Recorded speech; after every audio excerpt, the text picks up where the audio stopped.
Del Comité de Bioética de la Universidad Nacional de La Matanza, presidenta de la Comisión de Género del Colegio de Magistrados y funcionarios del Departamento Judicial Quilmes, referente de Políticas de Género en el Colegio de Magistrados y funcionarios de la Provincia de Buenos Aires y jueza de familia del Juzgado de Primera Instancia número 2 de Florencio Varela, Departamento Judicial de Quilmes. Bienvenida, doctora. Gracias. Le damos la palabra. Buenos días, gracias. Gracias, Mónica, a Pablo por convocarme, a Marisa Herrera por darme trabajo extra siempre.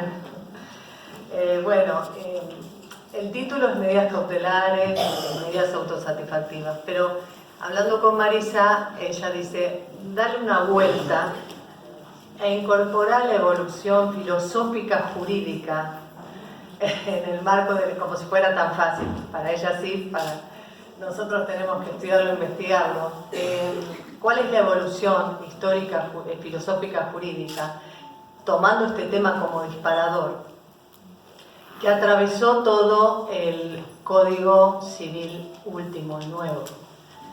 Es decir, tomando este tema, Marisa me decía, ¿qué hizo el Código Civil con el rol de los jueces de familia en los procesos de familia? Lo sacó de ese lugar cómodo o cuidado para tener un rol activo y un rol creativo y poder darle a la gente respuestas cercanas a sus vivencias, cercana a lo que es la vulneración de sus derechos. Es un desafió a los jueces de familia a tener esta postura, una postura activa y creativa. Pero para eso el código nutrió, le dio herramientas e instrumentos a los jueces para que no solo se encasillen, decía recién Susana, hay protocolos de violencia, protocolos para el caso de adelantos de parto, de embarazos y demás, y justamente el código tira por la borda todos estos protocolos, quiere que no nos arraiguemos, no nos encarcelemos a ningún protocolo, menos a una letra estricta de la ley, que seamos críticos de ello. Y para eso hago esta introducción para que vean, después vamos a enumerar casos de medidas cautelares o de medidas que tomaron los juzgados, pero primero esta introducción, para que ustedes golpeen la puerta de los juzgados, les llamen la atención a los jueces, los interpelen y los obliguen, sí, me llevo un montón de amigos, colegas, y los interpelen y nos obliguen a dar respuestas creativas, que si no surgen de la letra clara de la ley, bueno, sepan que nosotros ahora tenemos la obligación de hacerlo y ustedes la posibilidad de obligarnos a ello. Entonces, primero vamos a hablar sobre el marco normativo. Sabemos del artículo 75, inciso 22 de la Constitución, que incorpora los derechos humanos en los tratados en donde la Argentina sea parte. Comienza lo que es la constitución, incorpora la constitucionalización del derecho privado. El artículo 75, inciso 23, yo siempre lo nombro al lado del inciso 22 porque debemos realizar acciones positivas para garantizar esos derechos incorporados en el inciso 22. Es una tarea que sí le compete al Poder Legislativo, pero hay que tenerlo en cuenta. Luego las reglas de Brasilia que levantan la bandera que el Código toma, que es la tutela judicial efectiva, como así también la Constitución de la Provincia de Buenos Aires en el artículo 15. Es importante porque las medidas cautelares y las medidas autosatisfactivas tienen un horizonte, tienen un fin a perseguir, que es esto, ¿no? La tutela judicial efectiva. Y ahora entramos de lleno al Código Civil y Comercial de la Nación, ¿no? En donde el marco que les digo sale nada más ni nada menos del artículo 1, 2 y 3. Pero especialmente empecemos por el artículo 1, que es fuentes de aplicación. Los casos que este código rigen deben ser resueltos por el juez y ahí aparece ese pensamiento filosófico jurídico. Tenemos que tener un pensamiento, nos obligan, un minutito, nos obligan a incorporar un pensamiento problemático. para dejar de lado ese pensamiento sistemático. Es decir, ¿qué es el pensamiento problemático? Se parte analizando la consonancia de cada caso, se indaga en el sentido último del problema y se lo pone en correspondencias con las leyes, principios y valores que dinaman de todo el sistema jurídico. El pensamiento problemático es nada más ni nada menos que aplicar el procedimiento de ponderación y distanciarnos de ese modelo legalista que toma el método deductivo. Nos desafía de nuevo a abandonar el pensamiento sistemático, que es automizado. Es la aplicación de las leyes en donde delimito el supuesto de los hechos y lo subsumo a la norma. Eso es un método deductivo. Me encarcela, no me libera, no me permite ser creativo. Por lo tanto, lo primero que tenemos que hacer es incorporar el pensamiento problemático. El pensamiento problemático es la tarea de desentrañar los casos regidos por el código, asumiendo una dimensión ponderativa o valorativa de los valores en juego. Es lo que les dije antes, el procedimiento de ponderación de los valores. Y está en nosotros, para eso, tomar todo el plexo normativo que tenemos a nuestra disposición. La otra parte dice leyes que resultan aplicables conforme la Constitución y los tratados de derechos humanos en que sea parte. Las leyes que resultan aplicables, nosotros tenemos que tener en cuenta primero la premisa de la reiterada jurisprudencia de la Corte Suprema, donde dice que el juez debe tratar de preservar la ley y no destruirla. Y esto apunta a que se impone la regla de no declarar la invalidez de una disposición legislativa si ésta puede ser interpretada cuanto menos en dos sentidos posibles, siendo uno de ellos conforme al principio que se tiene en juego. ¿Entienden? Nos obligan a nosotros, estoy hablando de todas las obligaciones que nos impone el código a los jueces, todos los desafíos que tenemos. Y uno de ellos es también respetar esta jurisprudencia de la Corte, en donde dice que no debemos destruir la ley, buscarle la interpretación en el sentido que corresponda al problema en juego, ¿no? Bueno.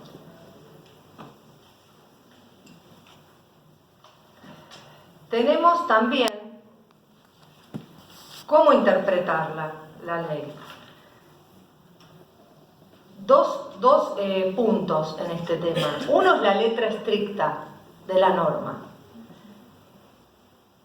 Voy a hacer un poquito de historia mínimo. Según Savigny, el elemento gramatical es fuerte, es atractivo, y denota el afán positivista que predica que este método interpretativo no es necesario, este método que me hace obligada a pensar en el sistema problemático, ¿no? Y no en un sistema deductivo, en un método deductivo, no es necesario en razón que el texto es sumamente claro. La gramaticalidad invita a la mera aplicación de la norma. Nos seduce el método lógico deductivo. Lo que dice la ley encuadra o no, como dije antes, a una reducción de los hechos, se subsumen a la norma y lo aplico. Es más fácil para nosotros este método deductivo que habla Savigny. Por eso Savigny, crítico a este elemento gramatical, en donde solo se basa en la letra de la ley, dice: un minuto, tienen que hacer 4 operaciones, no solo el elemento gramatical, sino el elemento lógico, histórico y sistemático. Son 4 operaciones para lograr la interpretación válida de la ley.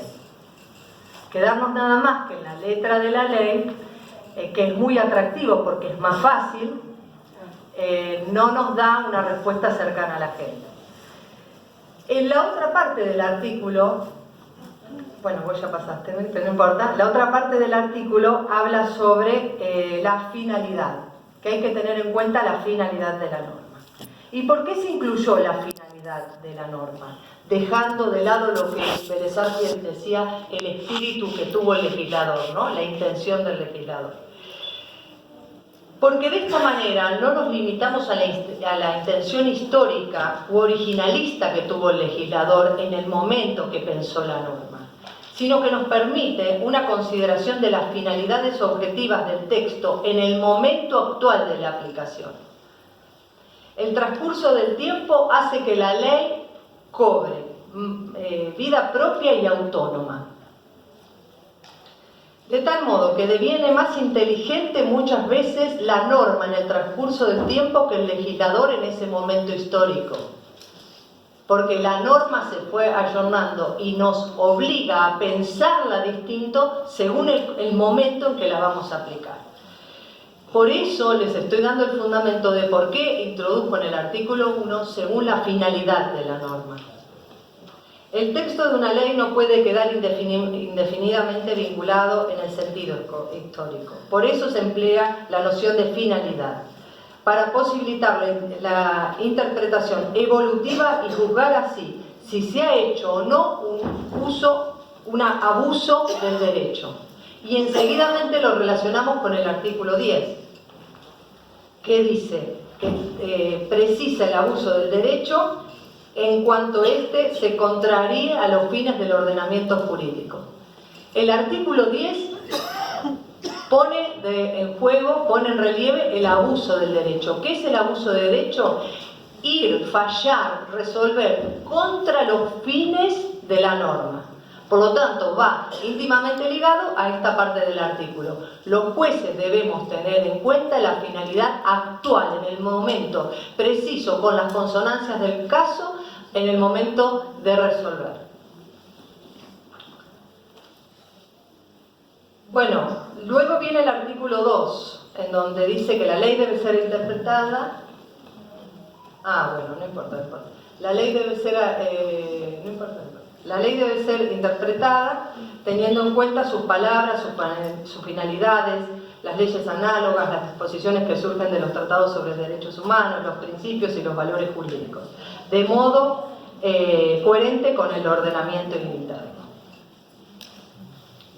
Acá vamos a hablar un poco, porque hablamos recién de la finalidad, hablamos de las palabras de la ley, que se relacionan en el artículo 1 y 2. El 1 habla de las fuentes, pero también de la manera de aplicarla, y el 2 habla de la interpretación. Ya nos expresamos sobre las palabras, sobre la finalidad, y vamos a las leyes análogas. Las leyes análogas en el código anterior eran una fuente de producción de normas. Hoy en día es una guía de interpretación para la aplicación de normas. De esta manera nos da libertad a los jueces a que si un caso no encuadra antes, un caso no tenía una normativa que lo contemple, si había una ley análoga debíamos aplicarla. Hoy en día puede ser una fuente de interpretación, pero no estamos encarcelados, no estamos obligados a aplicar esa ley análoga cuando el caso no esté normado. Igualmente no se descarta el caso en que se conviertan las leyes análogas en producción cuando las discrepancias entre la costumbre, es decir, la norma no escrita y la norma escrita sean insalvables. Otro de los puntos del artículo 2 son los principios jurídicos. Está bien.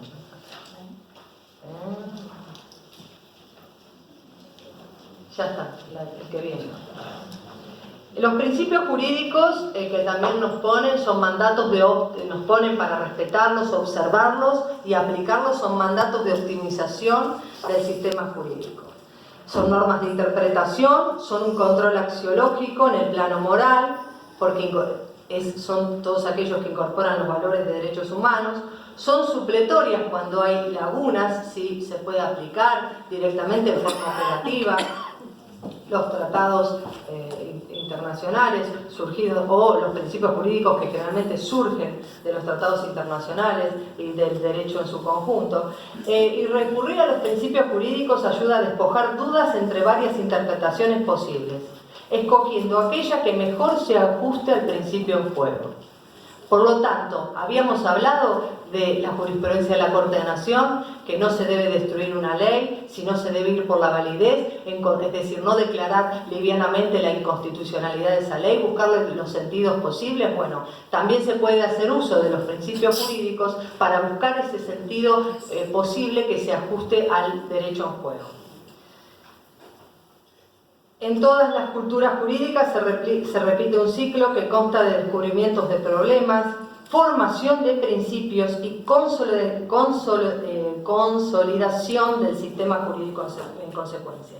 El ciclo consta entonces desde el descubrimiento del problema, esa manera de pensar que les dije, del procedimiento problemático, la formación del principio y luego la consolidación del sistema jurídico, luego la creación de la norma en sí.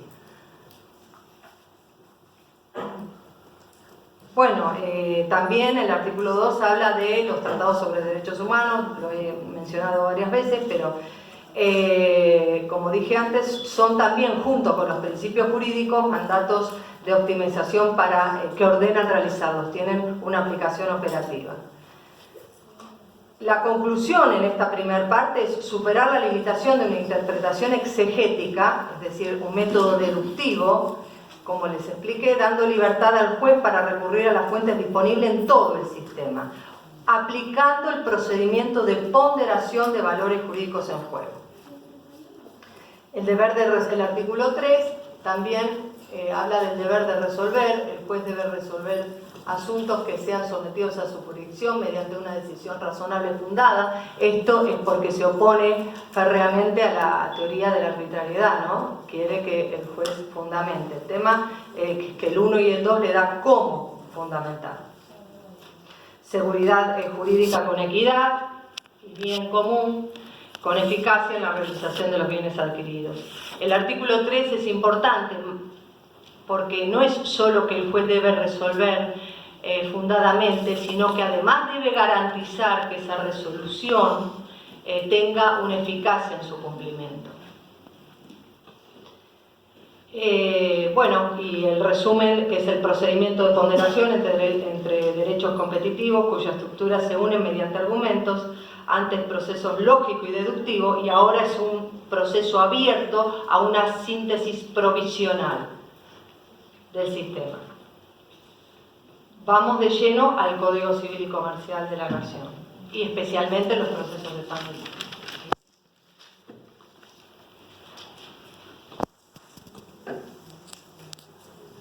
Los principios generales de los procesos de familia están en el artículo 706, y yo ahí les escribí cómo se aplicaría. Ahí enumero una cantidad de artículos. El juez debe aplicar uno, descartar otro, si va uno no va el otro, no debe hacer ese sistema de ponderación, ese procedimiento que el 1 y el 2 nos obliga a los jueces, no es que ya estamos facultados a elegirlo, no, a ponderar y hacer jugar en la medida que corresponda a todos aquellos principios, ¿no? Lealtad procesal, buena fe, oficiosidad, oralidad, acceso limitado, flexibilidad de prueba, conforme al artículo 710. Y el 709 habla sobre el principio de oficiosidad, que acá es eso que habíamos hablado en el artículo 1 y 2, esa evolución filosófica jurídica que el código le imprimió, lo sacó al juez de su lugar de comodidad, de confort, esa situación de confort, y lo puso a ser activo y creativo, lo plasma claramente el principio de oficiosidad que recoge el artículo 709. Bueno, cerrando este marco legislativo, este plexo normativo donde nos da a los jueces las herramientas para dar respuestas cercanas a la vivencia, a la vulneración de los derechos de la gente, vamos a hablar ahora puntuales sobre las medidas cautelares. Los alimentos provisorios, calificados como un derecho humano desde ya, están previstos como regla general en el artículo 544. Los fundamentos son el 544, pero son el artículo, si son niños, niñas y adolescentes, el artículo 25, 18, 6 de la Convención de los Derechos del Niño. El artículo 25, párrafo primero de la Declaración de los Derechos Humanos, que nada más ni nada menos dice asegurarle la alimentación a la población de los estados firmantes. El artículo 11 del Pacto Internacional de los Derechos Económicos, Sociales y Culturales, y el párrafo 2, que dicen textual: toda persona debe estar protegida contra el hambre.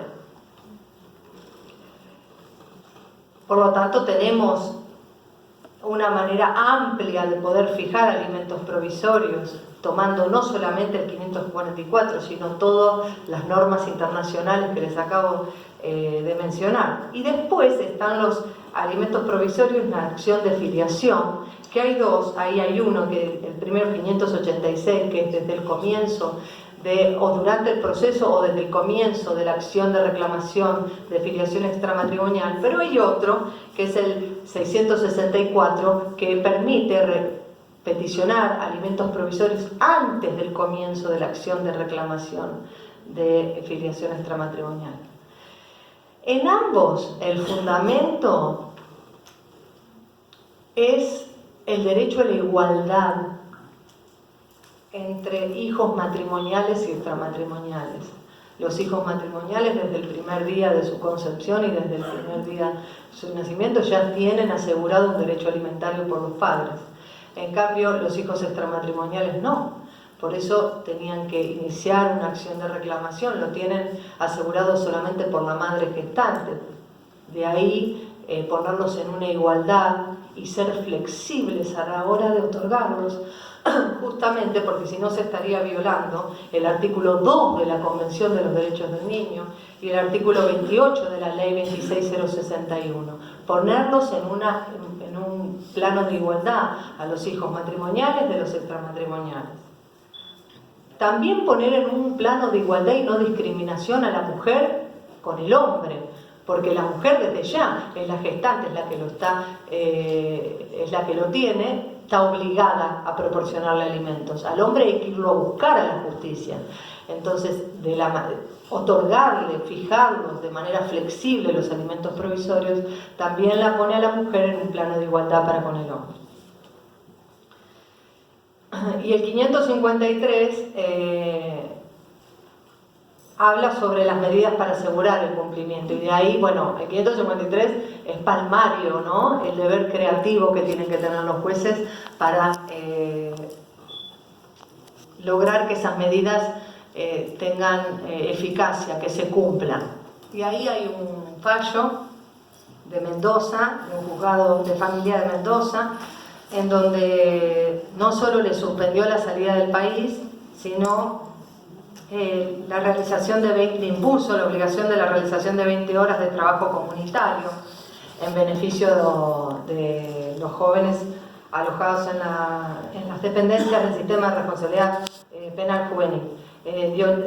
Lo obligó a dar charlas, cursos a cargo del deudor sobre derechos y deberes, el sistema jurídico argentino, cuestiones relativas a la responsabilidad ciudadana y demás. Era un abogado, tenía un cargo en el Colegio de Abogados de Mendoza, y esto lo hizo durante 2 días, porque al segundo día fue y pagó los alimentos.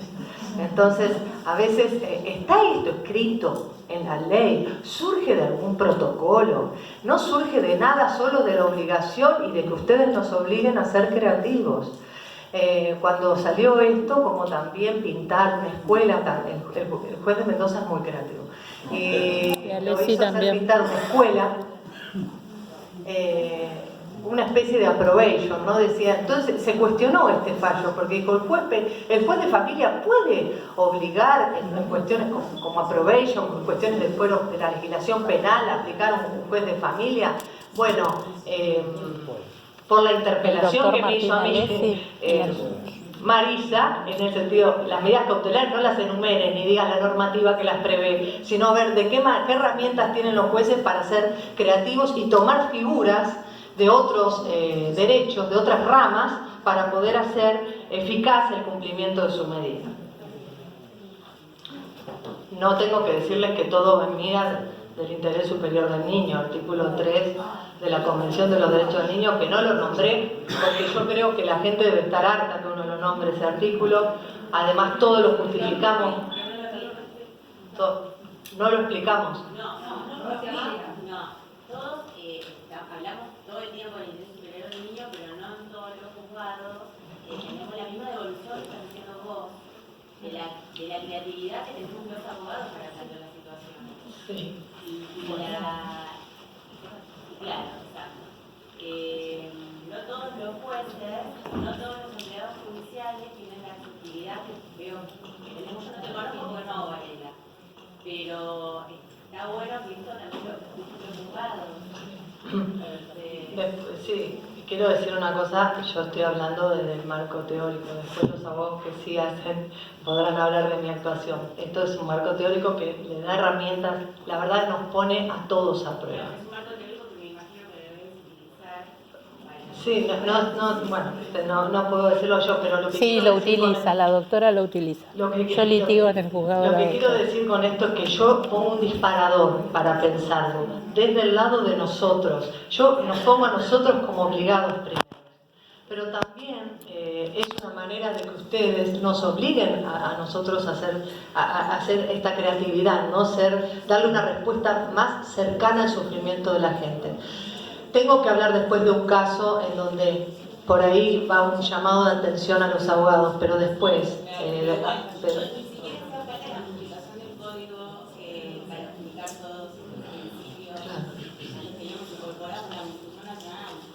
Claro. No, pero el artículo 1 y 2 sí nos ayudó y nos despejó. Bueno, termino y ya empezamos el debate que el moderador, el doctor. 5 minutos para el cierre, rápido. Las medidas autosatisfactivas en la violencia doméstica, la 14.0509, ya saben cuáles son las exclusiones, perímetro y demás. ¿Por qué es autosatisfactiva? Les quería explicar algo. Alguien habló cuando estaba la licenciada Castro, dijo, es un juicio. No, sí, es verdad, es una denuncia, no es una demanda. Por eso se agotan en sí mismas muchas veces. Después vos podés iniciar la demanda de exclusión del hogar, pero digo, las medidas que prevé la 14.509 en el artículo 7 son muchas veces autosatisfactivas porque se agotan en sí mismas. Persiguen la paz inmediata familiar, persiguen la paz inmediata familiar y luego, y su finalidad se agotó ahí. Por eso el nombre de autosatisfactiva. Muy rápido, Pablo. Tenemos acá...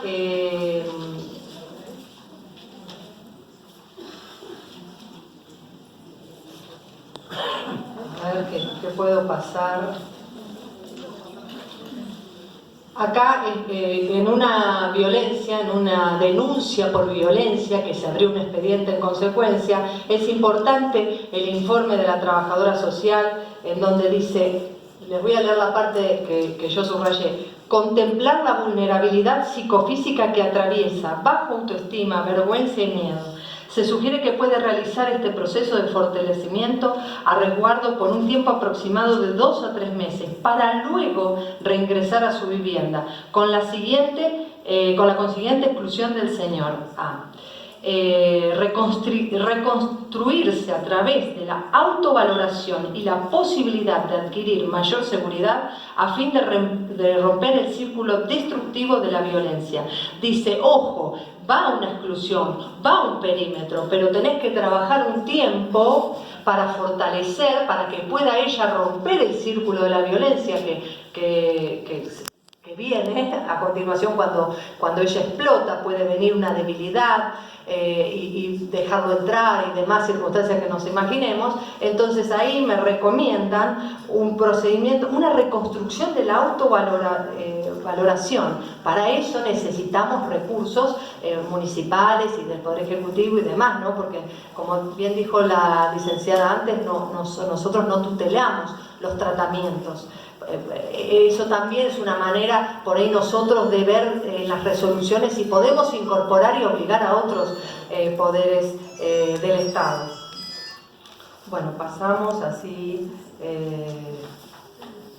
vamos a la comunicación con hijos, un expediente de comunicación con hijos.